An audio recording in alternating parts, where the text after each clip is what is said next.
Yes, Mr. Keith.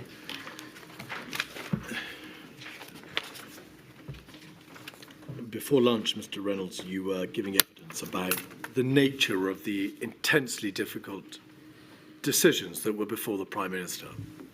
And I was asking you about the changes of strategic direction, which appear to be apparent both in the week leading up to the lockdown of the 23rd of March, but also in the period between April and September, when the system had opened up again.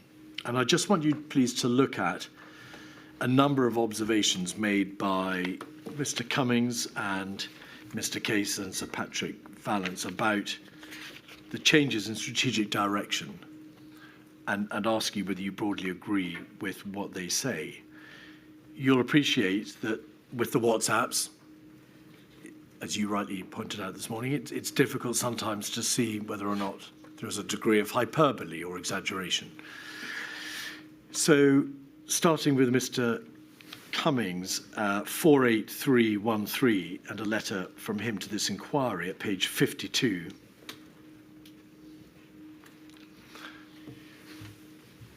At the bottom, I would appreciate your help in getting him back to some sense. He does seem to just want to declare that we're over COVID and it's going to just all be fine. He says he wants to get everything open in the autumn and end social distancing. This is in danger of becoming Trump, Bolsonaro level mad and dangerous. Page 53. Simon Case responds. If you could scroll in a little bit further, please. At every stage of masks, we in the United Kingdom have been slow. And I think we may have, no, if you could, I'm afraid I can't read that. Thank you. A message about masks. And then if you could scroll back out, please. I think at the bottom of the page. Yes, that's the one. After this morning's FT-driven performance by BJ, Boris Johnson, I'm at the end of my tether. He changes strategic direction every day. Today we're in let it rip mode. The UK is pathetic, needs a cold shower. He cannot lead and we cannot support him in leading with this approach.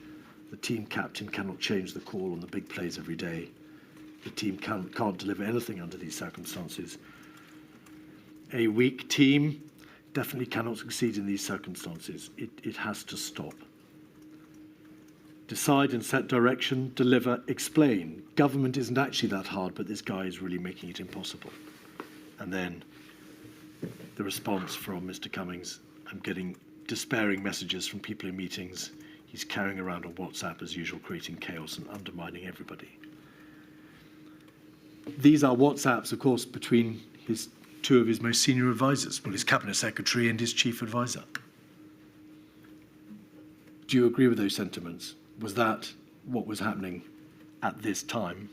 I think it's, thank you, I think it's, as I said before lunch, that he did in this period face difficult decisions and blew, as it were, hot and cold on some of them, and that did make it difficult at times for the machine to know which direction it should be moving in. 54.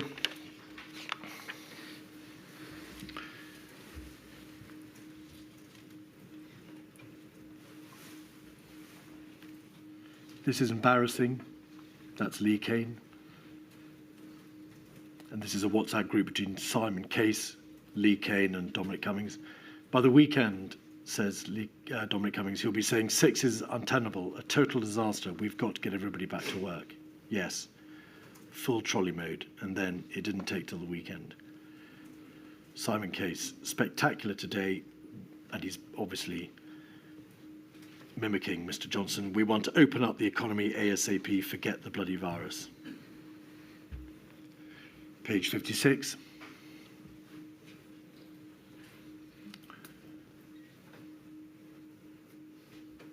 At the bottom of the page, at the bottom of the text, the WhatsApp screenshot, we look like a terrible, tragic joke. That decision was needed weeks ago. I cannot cope with this. And then a trolley emoji. And Sir Patrick Vallance, document 273901, page 584.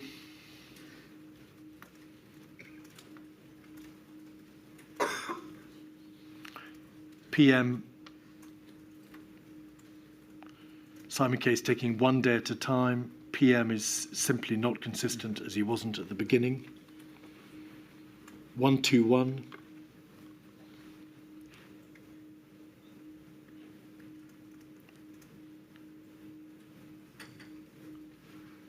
The ridiculous flip-flopping is getting worse, maybe as he recovers. 13th of July.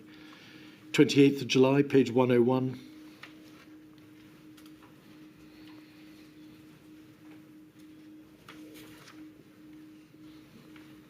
I'm not sure that's the right reference. In any event, 178, 14th September, Simon Case from a couple of days ago. The Prime Minister is not exactly a consistent interlocutor. 19th of September, page 188, he's all over the place and completely inconsistent. You can see why it was so difficult to get agreement to lock down first time. Page 252.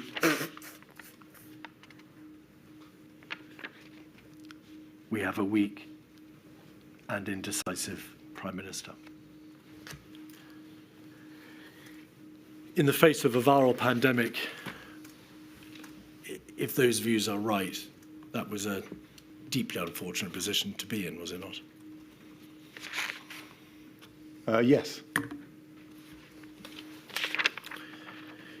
You took steps in May of 2020 to recommend significant changes to the operation at the heart of government. Mm-hmm.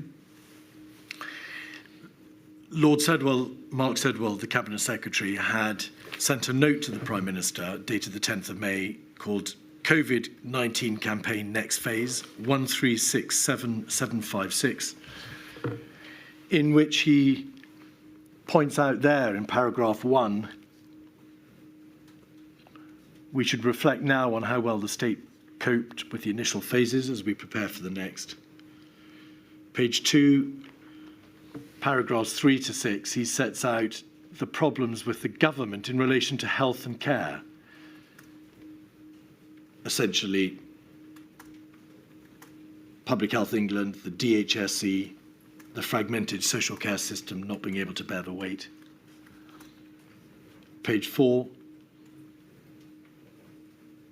paragraphs 12 to 14, he makes suggestions about how meetings should be held. He suggests something called the Ministerial Implementation Groups, and essentially trying to set clearer lines of ministerial and official accountability. Was that report sent because there was a general understanding that the system was not working fundamentally and required significant reform? Yes, I think by that stage in the pandemic, we all recognised that the way we had gone into it and the way we had managed the challenges had been suboptimal, and this is an opportunity at this stage to as it were, try and reconfigure. You co-signed a report about 2 weeks later, together with Helen McNamara, did you not? Yes. 136755.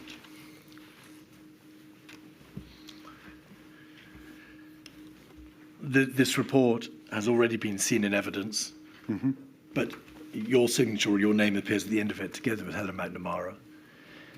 And it addresses in very trenchant terms, does it not, how meetings aren't working, how people aren't disciplined, there's a bad culture, a culture of chaos, people are exhausted and stressed, people are at war with themselves, number 10's at war with someone.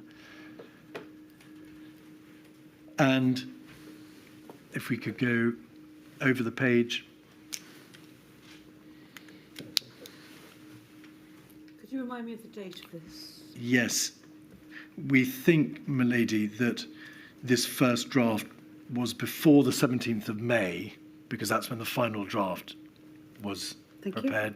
We don't have a date for this particular document. Does that chronology sound right to you? That sounds right, yes. And the report showed, did it not, dysfunctionality, lack of discipline, chaos, and a significant degree of misogyny. I agree. Women were talked over. People shouted at each other. There were too many people in meetings. Did you talk the Prime Minister through this report? Yes, I believe I did. If I may Please. give a little bit more background in terms of the report. I mean, as I think I said earlier in terms of the crisis response, we weren't ready for the crisis, and so we ended up having to respond in a way which was very ad hoc at every single level. And what we did as part of that process is, I suppose, we created structures which were extremely complicated and brought in people at every level to deal with immediate problems. So if you look at the Cabinet Office, Mark Sedwill brought in a very large number of Directors General, the most senior people, to deal with problems. And in a sense, entirely logically, if you have so many problems and you're trying to work out how to deal with them, you bring in people and you appoint them to take them on. In Downing Street, Dominic Cummings did pretty much the same thing. And so he brought in Tom Shinner, he brought in a lot of data people dealing with some of the problems we were identifying then, but creating a very high level of complexity. And the Prime Minister himself had a very similar sort of reaction, which he started when he lost confidence in the government system. He reached for different people, Lord Dighton or Kate Bingham or whoever it might, Lady Bingham, whoever it might be. And so you have a situation during the crisis, because everything was so pressured, we've created a complexity and a series of competing structures, which means that actually by this stage the government machine is facing serious problems. And this piece of work by Helen McNamara and I was designed to shine a light on that and to try and enable us to press reset and get ourselves better placed for the next phase of COVID. And I suppose what it's doing is looking at working practices, shifting the committee structure away from MIGS to a COVID-O, COVID-S, creating a new COVID unit rather than a whole group of separate different entities, as it were, headed by DGs, underpinning the COVID unit with a proper analytical unit and delivery unit, and then trying to get people out of number 10. One of the challenges we faced in number 10 at this phase of the crisis was everybody, because in a sense the crisis structures hadn't worked in the Cabinet Office, everything had gravitated to number 10. And so by this stage in the crisis, you had far too much activity in number 10, far too many people, and far too little clarity as to who exactly is responsible for what. And so this report is really designed to try and press a reset, and is very, very stark in the challenges we're facing, because that's the best way, Helen and I thought, to get people to really acknowledge that we needed a different approach. The outcome of this review, Mr. Reynolds, was, as you say, that there was a difference in a change in the methodology. So COVID-S and COVID-O were instituted. There was a COVID task force. But much of your report, and Helen McNamara's report, was about discipline, wasn't it? It was about people talking over each other, macho behaviour, misogyny, rudeness, people taking charge in meetings, not listening to others. Mm-hmm. None of that was going to be changed by a change in the committee structure. What was done in terms of the personnel and the disciplinary problem that was apparent? Well, I think some of the changes in structure were going to help with that, with respect, because what it's about is getting people out of Downing Street. I mean, part of the challenge in the COVID crisis is normally, in a normal crisis situation, you have, as it were, decision-making structures outside number 10, and you have a limited number of people moving back and forth into number 10 to talk to the Prime Minister. What was happening in... Slow down. Oh, sorry. I should have asked you too many hours ago. Sorry. Sorry, I interrupted you. Sorry. You have a limited number of people moving back and forth into number 10 to talk through the Prime Minister what was happening. So what happens in COVID is a lot of the activity actually moves into number 10, and that injects tremendous stress into the organisation, and the number of people there are much greater. So part of the solution to this is to actually go back to rather, as it were, more traditional, more normal ways of working. The other thing, and the reason why I wanted to discuss it with Prime Minister Dominic Cummings, Cabinet Secretary, and Helen McNamara, is you needed the top team of senior figures to agree this is a genuine problem and to drive that change. That's not something I as PPS can drive. You need to get collective buy-in. And the challenge we face then is, in a sense, because there were interpersonal issues which emerged at that stage, it became very difficult to have that conversation. Was there a notable reduction in the misogyny, the superhero culture, the interpersonnel problems thereafter? I think there was a significant change in the reduction of directors general in the building, and that reduced the superhero culture to an extent we're talking about. Yes, I think in terms of the diversity of decision making, in terms of the treatment of women, I agree. I think that remained an ongoing cultural issue, which I think we could have done more to address. Because the personnel did not fundamentally change, other than Mr. Case came on board, became, I think, a Director General or a Permanent Secretary in number 10 or the Cabinet Office. Lord Sedwill left his post. Mark Sedwill left his post around about the 15th of May, but stayed on till the autumn. But the rest of the personnel remained the same, did they not? Yes, and I think also, as I say, I mean, if we wanted to drive that change, all the senior leaders needed to sit down together and actually talk it through. I think in terms of the diversity, and this is not the primary driver of this, but had someone like Helen McNamara been appointed into the role as PermSec COVID, I think that would have both sent a very powerful signal, but I think it would have helped change some of that dimension, although I recognise that to drive fundamental change, you need everybody to come in behind it. But there wasn't a meeting, was there, which everybody sat down and thrashed out the problems that were there in terms of personnel? You had recommended Helen McNamara as a candidate for permanent secretary, but that didn't happen. Yeah.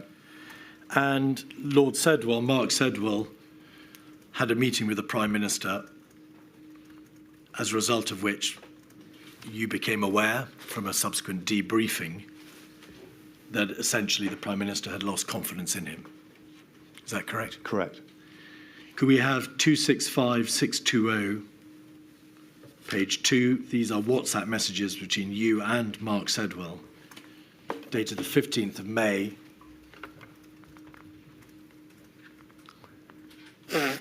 In the middle of the page,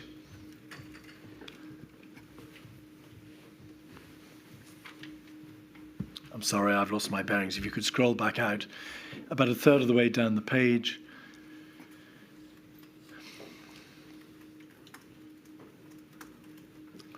Mark Sedwill, working from home, I'll be in a train. I don't want another conversation about myself before the weekend. Any news on that?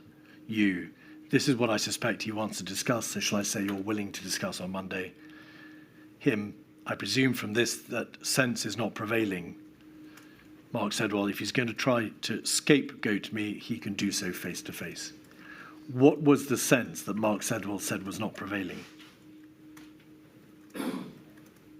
I assume that was about going back on the suggestion that he might move on from his role. what happened was that that meeting, essentially, he was sacked. He was told that the Prime Minister had no confidence in him and that he would leave in the autumn.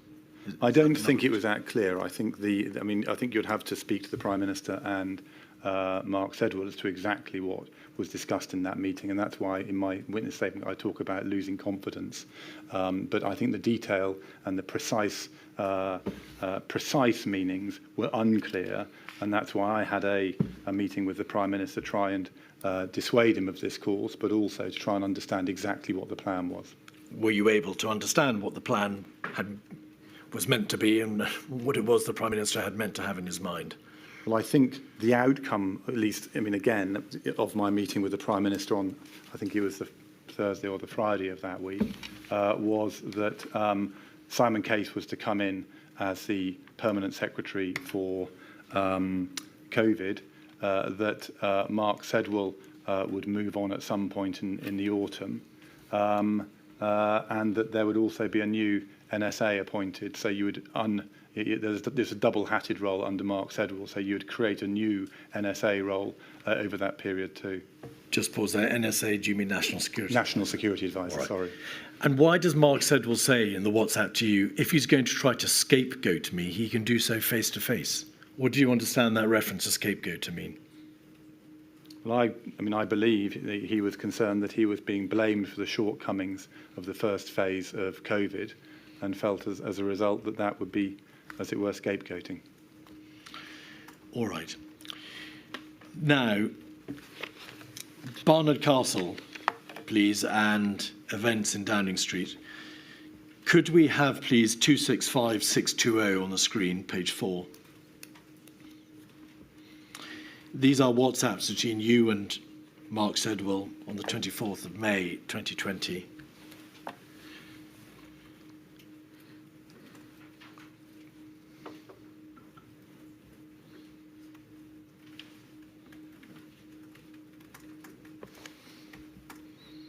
If I can find the right passage. In the middle of the page, at 1650, Mark Sedwill says, difficult for them if they're asked if he breached the guidance. You, about an hour later, seem to go okay. Mark Sedwill, not sure how well outside the bubble. Let's see if it's still on the front pages tomorrow. Martin Reynolds, it's bound to be. Mark Sedwill, yes, but how? PM has put his own and the government credibility on the line. People are genuinely angry. This isn't just a bubble story. Were you discussing the Barnard Castle affair and Mr. Cummings and the press conference which he held in the event on the 25th of May in the Rose Garden in Downing Street? On the was it 25th or 24th? Sorry, I'm confused. I think the press conference is on the 25th, but you and Mark Sedwill are talking about a conversation somebody has had with Cummings about whether or not he breached the guidance. But it is all to do, is it not, with Mr. Cummings's drive to Barnard Castle on Easter Sunday, the 12th of April, 2020. I agree. I wonder whether on the 24th there was actually a press conference with the Prime Minister. So, in a sense, on the 24th, we're talking about the Prime Minister's press conference. I might already have emerged at that press conference the day before. Yeah, I think that's what I think. Sorry, that's why I'm slightly confused. I think there were two events. One is the press conference, and then there is Dominic Cummings' statement in the Rose Garden. Right. Now, in Sir Patrick Valence's diaries for the 25th of May, 273901, page 67, he says that he and Professor Sir Chris Whitty were asked to do the press conference, so that may be a reference to the Prime Ministerial press conference. And he says, 273901, page 67,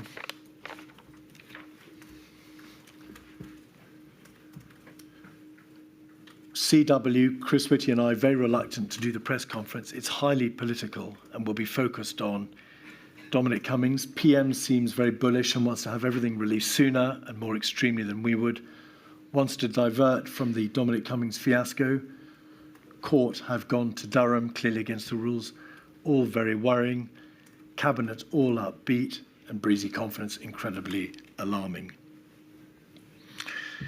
In his diaries, Sir Patrick suggests that you, along with others, to use his word, strong-armed him and Sir Chris Whitty to attend the press conference. Did you? I think the first thing I should say on this is I spoke to the Prime Minister at the time and questioned whether it was sensible for him to support Dominic Cummings in the way he was doing. So I had a private conversation with him, I believe. And then I did speak to, I think, Patrick Vallance and Chris Whitty and suggest that they might, that it was important for public confidence for them to appear alongside the Prime Minister at this press conference. I don't view that as strong-arming. I think it was actually Chris Whitty said to me and explained why it was inappropriate for him to stand alongside the Prime Minister while he was justifying his behaviour. And since I agreed with his analysis and obviously deferred to his analysis, I then backed off. But I don't believe I was strong-arming him in that sense. Could we have page 583?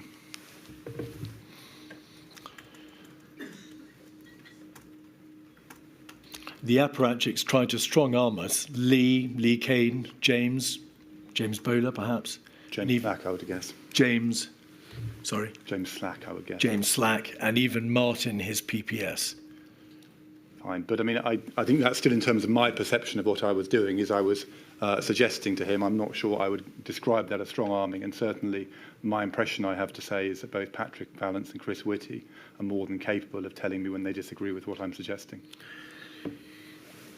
The apparent, I say apparent because the police have not at any time spoken formally to Mr. Cummings about it, and no steps have been taken in relation to the allegation. But the apparent breach of the rules by him was extremely damaging, was it not?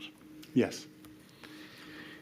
It was obvious to you and everybody else in Downing Street how important observance of the rules was. Setting an example was of prime importance. Yes. On the 20th of May, so around this time, you sent an email about how nice it would be to make the most of this lovely weather and have some socially distanced drinks in the garden this evening. Bring your own booze. I don't intend to ask you whether you received a fixed penalty notice. You may or may not have done, and it's not fair to invite you to say whether you did. And it forms no part of this inquiry to rule on or determine liability, civilly or criminally. But do you accept that the sending of that email and the events which ensued were again deeply damaging to trust in the government and damaging to public compliance? Well, I think I would first like to say how deeply sorry I am for my part in those events and for the email message which went out that day. And I'd like to apologise unreservedly to the families of all those who suffered during COVID for all the distress caused. In terms of the coverage of this event in the garden, it actually broke into the news about 15 months later. So while I totally accept, I was totally wrong in the way I sent the email around and for the event, I think the impact on public confidence, although obviously now in terms of public confidence more generally it has a serious impact, in terms of the pandemic at that time it had less impact. Mr. Reynolds, the news broke of these goings-on in Downing Street in December 2021, whilst we were still in the middle of the pandemic, were we not? Yes. Right. And then on the 12th of June, you sent messages by WhatsApp to Lee Cain. Could we have 265621?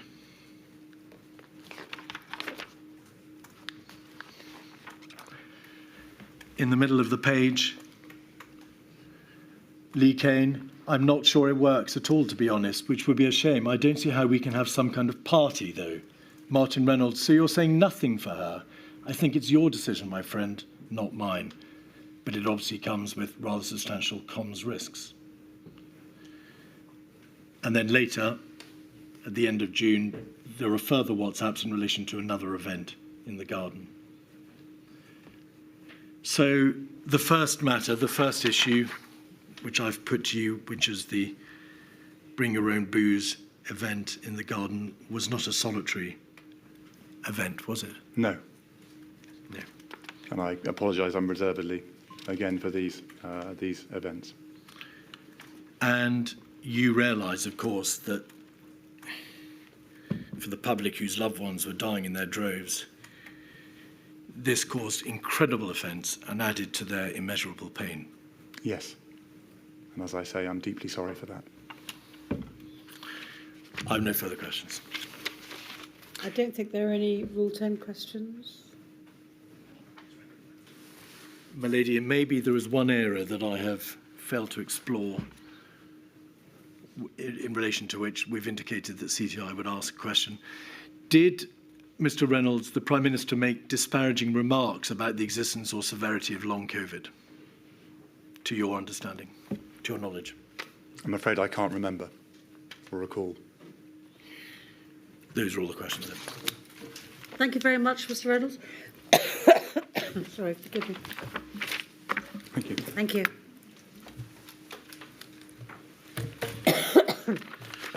My lady, the next witness is Imran Shafi.